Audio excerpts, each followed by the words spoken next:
ఇవాళ పెమ్మసాని చంద్రశేఖర్ని అడుగుతా ఉన్నా, ఏం తొందర లేదు. అన్నిటికీ మూల్యం చెల్లించవలసిన రోజు ఒకటి వస్తుంది, తప్పనిసరిగా వస్తుంది. భగవంతుడు పైన ఉన్నాడు, ప్రజాస్వామ్యంలో ప్రజలు చూస్తున్నారు. అన్యాయాన్ని అన్యాయం అంటారు.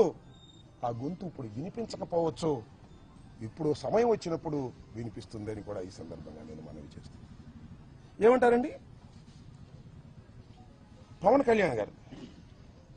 ఏమంటాడు? అసహ్యంగా మాట్లాడినందుకే ఈ రాష్ట్రంలో దాడులు జరుగుతున్నాయంట.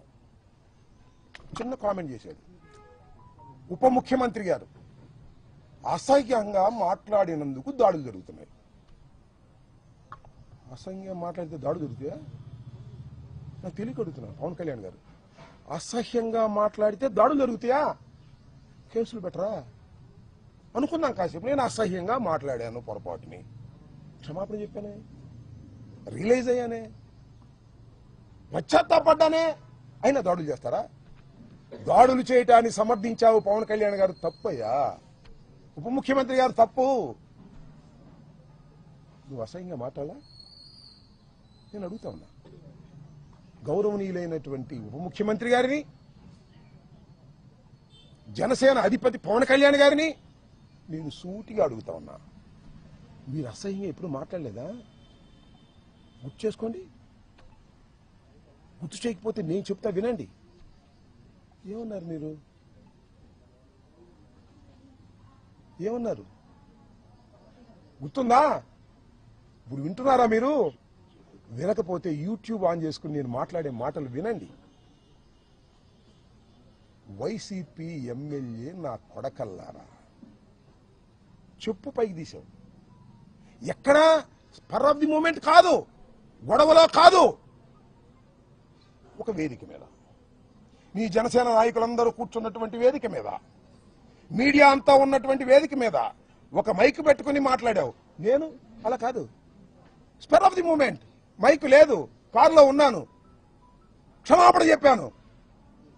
నువ్వు వైసీపీ ఎమ్మెల్యే నా కొడకల్లారా అన్నావే, నేను అప్పుడు ఎమ్మెల్యేనేగా. నా కొడక అంటే అర్థం ఏంటో తెలుసా నీకు పవన్ కళ్యాణ్ గారు? నేను అడుగుతా ఉన్నా, ఇప్పుడైనా పశ్చాత్తాపడ్డా నీ జన్మలో? ఇప్పుడైనా పశ్చాత్తాపడ్డావా? నేను పడ్డానయ్యా, ఎమ్మటే విత్ ఇన్ అవర్స్ లో పడ్డా.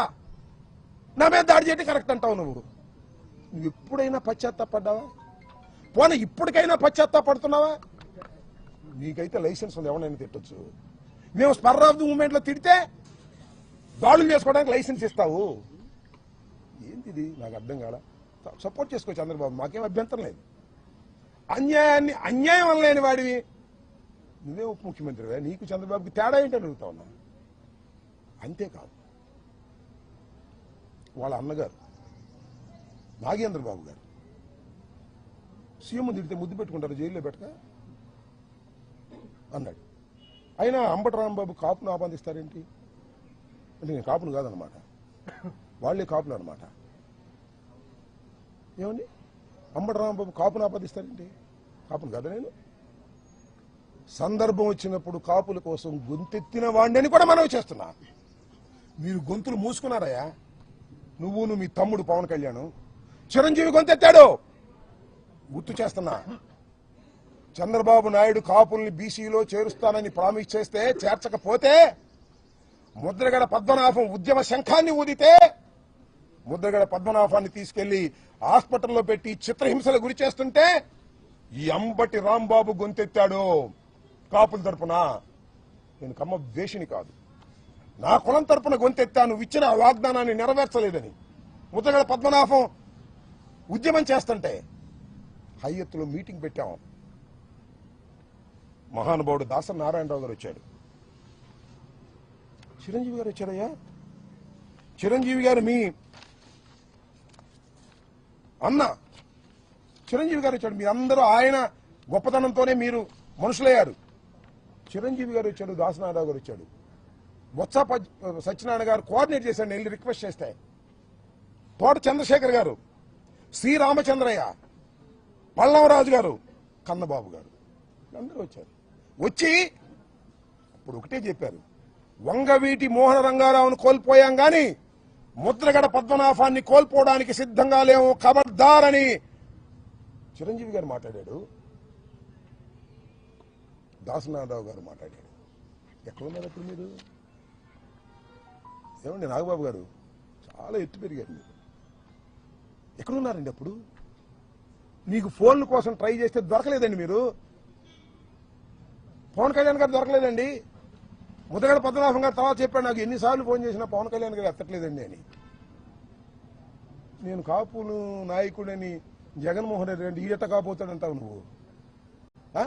కాపుల కోసం గొంతెత్తిన వాడినయ్యా, కాపులకు అన్యాయం జరిగితే తప్పని చెప్పిన వాడినయ్యా, 10 మందిని పోగేసి హయత్లో మీటింగ్ పెట్టి ముద్రగడ పద్మనాభాన్ని కాపాడుకోవాలని ప్రయత్నం చేసినటువంటి మనసున్న వాడినయ్యా. నేను కమ్మ వ్యతిరేకిని కాదయ్యా, కాపు కులంలో పుట్టాను కాబట్టి నా కులానికి అన్యాయం జరుగుతుంటే మాట్లాడాలని ప్రయత్నం చేసినటువంటి వ్యక్తిని కాపు కాదంటావా నువ్వు? మీరే కాపులా? మీరే కాపులా అంటున్నా. ఏమండి, చంద్రబాబుని తిడితే అనుకోని కాసేపు కమ్మవారిని తిట్టినట్ట. ఏమండి, చంద్రబాబుని తిడితే కమ్మవారిని తిట్టినట్ట. రాంబాబుని తిడితే రాంబాబు ఇల్లు తగలేస్తే, రాంబాబుని చంపడానికి ప్రయత్నం చేస్తే, రాంబాబు కారులు ధ్వంసం చేస్తే ఎవరిని చేసినట్టు అంటే నేను కులం లేని అనాథనా ఈ రాష్ట్రంలో?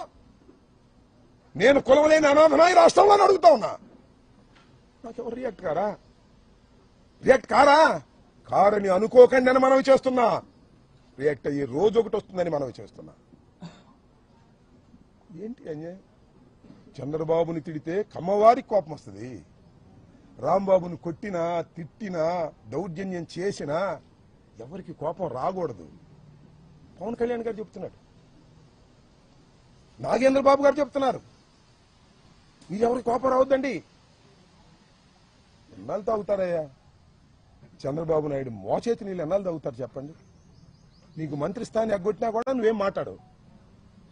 ఏమిటి అన్యాయం అని అడుగుతా ఉన్నా. గుర్తుపెట్టుకోండి, నేను చెప్తున్నా, every dog has its own day. ప్రతి కుక్కకి ఒక